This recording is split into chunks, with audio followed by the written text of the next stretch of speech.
Hi friends, UKG annual എക്സാമിൻ്റെ ഒരു question paper കൂടി നമുക്ക് ചെയ്ത് നോക്കാം. ഓൾറെഡി ഒരു ക്വസ്റ്റ്യൻ പേപ്പർ ഈ ചാനലിൽ അപ്ലോഡ് ചെയ്തിട്ടുണ്ട്. ഇത് നെക്സ്റ്റ് മോഡൽ ക്വസ്റ്റ്യൻ പേപ്പറാണ്. Filling the blanks with suitable words ബ്രാക്കറ്റിൽ ഹാസ്, ഹാവ് തന്നിട്ടുണ്ട്. വിട്ടുപോയെടുത്ത് നമ്മൾ ഹാസ് ആണോ ഹാവ് ആണോ എന്ന് എഴുതണം. ഈ സെൻറ്റൻസ് ഹാസോ ഓർ ഹാവ് യൂസ് ചെയ്ത് നമുക്ക് ഫില്ല് ചെയ്യണം. ഫസ്റ്റ് നോക്കാം. We dash a car. അപ്പോൾ വിയുടെ കൂടെ എന്താണ് നമ്മൾ എഴുതേണ്ടത്? Have. We have a car. We have a car. Second picture നോക്കാം. This is a deer. It dash 4 legs. ഇറ്റിൻ്റെ കൂടെ നമ്മൾ എന്താണ് എഴുതേണ്ടത്? It has 4 legs.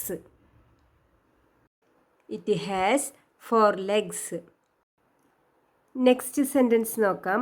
She dash a churidar. She, he അല്ലെങ്കിൽ നെയിംസ് തരണമെങ്കിൽ നമ്മൾ എന്താണ് ആഡ് ചെയ്യേണ്ടത്? Has. She has A churidar. Next നോക്കാം. ദൈ ഡാഷ് എ സ്കൂൾ ബസ്. അപ്പോൾ ദൈയുടെ കൂടെ നമ്മൾ എന്താണ് എഴുതേണ്ടത്? ഹാസ് ആണോ ഹാവ് ആണോ? They have. They have a school bus. ഹാസും ഹാവും KG കുട്ടികൾ എങ്ങനെയാണ് എഴുതേണ്ടതെന്ന് മുൻപ് അപ്ലോഡ് ചെയ്ത ആനുവൽ എക്സാമിൻ്റെ ഇംഗ്ലീഷ് ക്വസ്റ്റ്യൻ പേപ്പറിൽ വ്യക്തമായി പറഞ്ഞു തന്നിട്ടുണ്ട്. ഹാസ് യൂസ് ചെയ്യേണ്ടത് ഹി, ഷീ, ഇറ്റ് ഏതെങ്കിലും ഒരു പേര് തരുമ്പോൾ അതിൻ്റെ കൂടെയാണ്. ഇനി ഹാവ് യൂസ് ചെയ്യേണ്ടത് I, you, we, they തരുമ്പോൾ അതിൻ്റെ കൂടെയാണ് നമ്മൾ ഹാവ് യൂസ് ചെയ്യേണ്ടത്. Next question. Filling the blanks with suitable words yes or no. ബ്രാക്കറ്റിൽ യെസ് ഓർ നോ തന്നിട്ടുണ്ട്. അപ്പോൾ നമ്മളിവിടെ വിട്ടുപോയെടുത്ത് യെസ് ആണോ നോ ആണോ എന്ന് കറക്റ്റായിട്ട് എടുത്ത് എഴുതണം. Is this A car dash this is A car. അപ്പോൾ ഇവിടെ തന്നിരിക്കുന്നത് എന്താണ്? കാറിൻ്റെ പിക്ചറാണ് അല്ലേ? അപ്പോൾ നമ്മൾ എന്ത് എഴുതണം? Yes. Is this A car? Yes this is A car എന്ന് എഴുതണം. വിട്ടുപോയെടുത്ത് യെസ് എന്ന് എഴുതണം.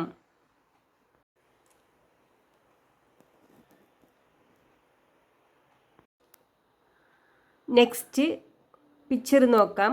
ഒരു പൈനാപ്പിളിൻ്റെ പിക്ചർ തന്നിട്ടുണ്ട്. എന്നിട്ട് ക്വസ്റ്റ്യൻ എന്താണ് ചോദിച്ചിരിക്കുന്നത്?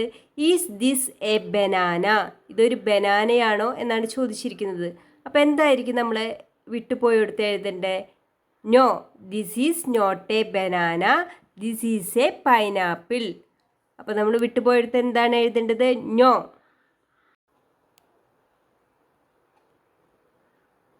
നെക്സ്റ്റ് ക്വസ്റ്റ്യൻ നോക്കാം. Match the words with same phonic sounds. ഇവിടെ ലെഫ്റ്റ് സൈഡിലും റൈറ്റ് സൈഡിലും വേർഡ്സ് തന്നിട്ടുണ്ട്. അപ്പോൾ അത് ഫോണിക് സൗണ്ട്സ് സെയിം നോക്കിയിട്ട് നമ്മളത് മാച്ച് ചെയ്യണം. ഇതിൽ ഫസ്റ്റ് നോക്കാം. ഈഗിൾ. ഈഗിളിനോട് മാച്ചായിട്ട് ഫോണിക് സൗണ്ട് വരുന്നത് ഏതാണ്? സ്പ്രിങ്, പീസ്, ഷെല്ല്, ഹാള് എന്നിവയാണ് റൈറ്റ് സൈഡിൽ തന്നിരിക്കുന്നത്. അപ്പോൾ നമുക്ക് നോക്കാം. ഇവിടെ ഫോണിക് സൗണ്ട് ഏതാണ് വരുന്നത്? E A. അപ്പോൾ റൈറ്റ് സൈഡിൽ ഇ എ വരുന്ന വേർഡ് ഏതാണ്? പീസ്. അപ്പോൾ ഇത് നമ്മൾ മാച്ച് ചെയ്യണം. ഈഗിളിൻ്റെ ഫോണിക് സൗണ്ടായിട്ട് വരുന്ന ഏതാണ്? Word piece. നെക്സ്റ്റ് വരുന്നത് വെൽ. വെല്ലിൻ്റെ ഫോണിക് സൗണ്ട് ഏതാണ്? ELL. ELL വരുന്നത് ഏതാണ് ഇതിൽ?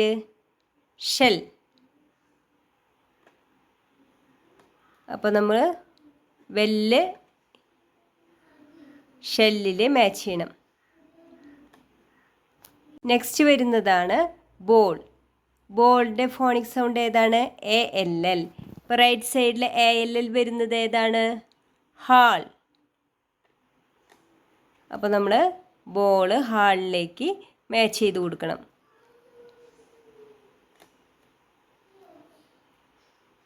നെക്സ്റ്റ് വരുന്ന വേർഡാണ് റിങ്.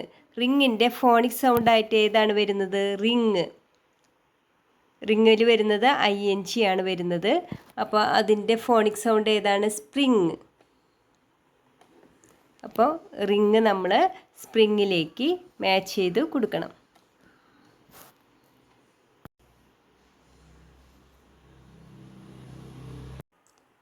നെക്സ്റ്റ് വരുന്ന ക്വസ്റ്റ്യൻ ആണ് filling the blanks with suitable words can or കാണ്ട്. ക്യാനും കാണ്ടും യൂസ് ചെയ്തിട്ട് ഫില്ല് ചെയ്യാനാണ് പറഞ്ഞിരിക്കുന്നത്. ഫസ്റ്റ് ഒരു ചീറ്റയുടെ പിക്ചറാണ് കൊടുത്തിരിക്കുന്നത്. This is A cheetah. എന്നിട്ട് അടിയിൽ കൊടുത്തിട്ടുണ്ട് it dash run fast, it dash fly. അപ്പോൾ ചീറ്റയ്ക്ക് വേഗത്തിൽ ഓടാൻ പറ്റുമോ? യെസ്. അപ്പോൾ നമ്മൾ എന്ത് എഴുതണം? It can run fast. അതിന് പറക്കാൻ പറ്റുമോ ചീറ്റയ്ക്ക്? നോ. അപ്പോൾ നമ്മൾ എന്താ എഴുതണ്ടേ? It can't fly. It can run fast, it can't fly. Next തന്നിരിക്കുന്നത് ഒരു പീജിയൻ്റെ പടമാണ്. This is a pigeon. അതിലടിയിൽ തന്നിട്ടുണ്ട് it dash fly, it dash run fast. അപ്പോൾ പീജിയനെ നമുക്കറിയാം അല്ലേ, പ്രാവ് പറക്കുമല്ലേ. അപ്പോൾ നമ്മൾ എന്ത് എഴുതണം? It can fly. പ്രാവിന് വേഗത്തിൽ ഓടാൻ പറ്റുമോ? ചീറ്റയെ പോലെ ഓടാൻ പറ്റുമോ? ഇല്ല. അപ്പോൾ നമ്മൾ എന്ത് എഴുതണം? It can't run fast. It can fly, it can't run fast. Friends, ഈ ചെറിയ വീഡിയോസ് നിങ്ങൾക്ക് എക്സാമിന് ഹെൽപ്പ് ചെയ്യുമെന്ന് വിശ്വസിക്കുന്നു. Okay, all the best for the exam. Video ഇഷ്ടമാണെങ്കിൽ സബ്സ്ക്രൈബ് ചെയ്ത് ലൈക്ക് ചെയ്ത് കമൻറ്റ് ചെയ്ത് ഒക്കെ സപ്പോർട്ട് ചെയ്യണേ. Okay, thank you very much.